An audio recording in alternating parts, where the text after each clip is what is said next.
ये जो वफाकी बजट 2025 और 26 का आया है, इस बजट पर बहुत से लोग बहुत से तबसरे कर रहे हैं।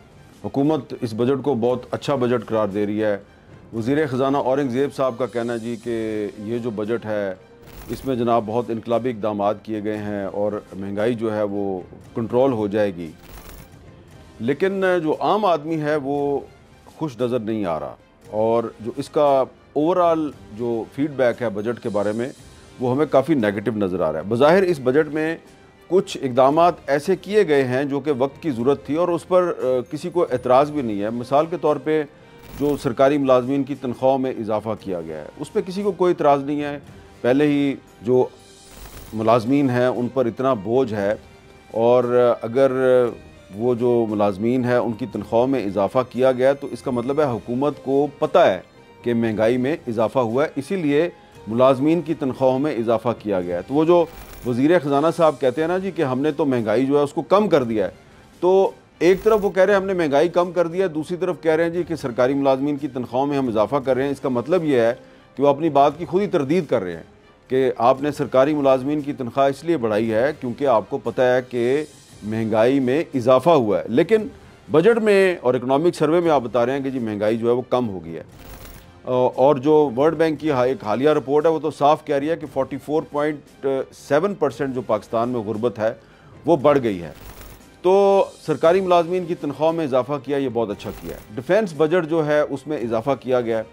पाकिस्तानियों की अक्सरियत को इस पर कोई एतराज़ नहीं, क्योंकि हाल ही में जो मई 2025 में पाकिस्तान और भारत की जंग हुई तो उसमें हमने देखा कि पाकिस्तान की जो फ़ौज है, पाकिस्तान की एयर फोर्स है, नेवी है, उसका मुकाबला अपने से कई गुना बड़े दुश्मन के साथ था और हमने अपने से कई गुना बड़े दुश्मन का बहादुरी से मुकाबला किया, उसको शिकस्त भी दी।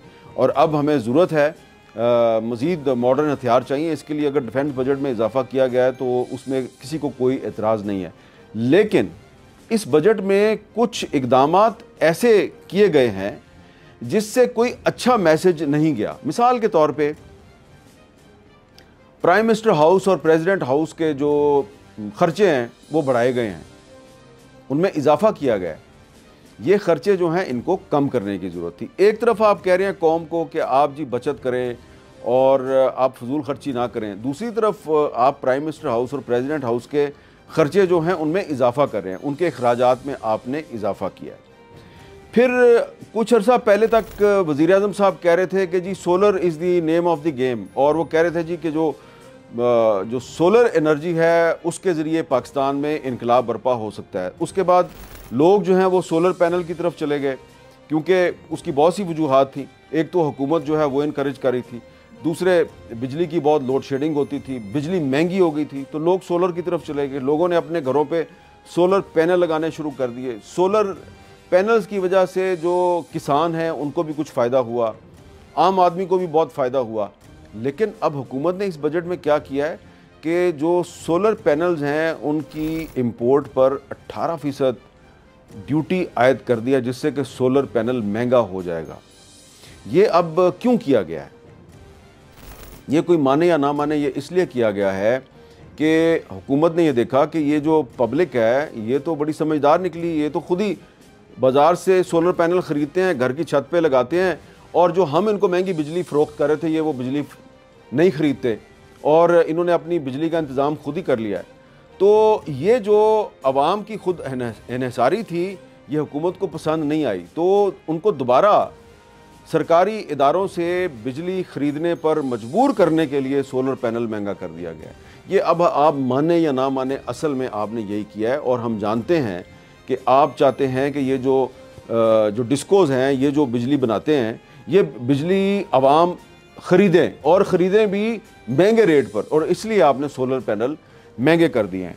दूसरा जो आपने एक बहुत नेगेटिव काम किया है कि एक ही हल्ले में जो ई कॉमर्स है, ये जो ऑनलाइन बिज़नेस होता है, इस पर आपने 18% इस पर भी टैक्स आयद कर दिया है।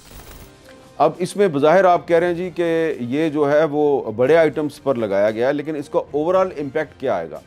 मेरा जो बुनियादी एतराज़ है वो ये है कि कुछ अरसे से हम देख रहे थे कि पाकिस्तान के जो ज़हीन नौजवान हैं वो आहिस्ता आहिस्ता ये डिजिटल इकॉनमी की तरफ जा रहे थे, ई कॉमर्स की तरफ जा रहे थे और सोशल मीडिया के इस्तेमाल के ज़रिए जो नौजवान हैं उन्होंने अपनी जो रोज़गार है उसका बंदोबस्त खुद कर लिया था।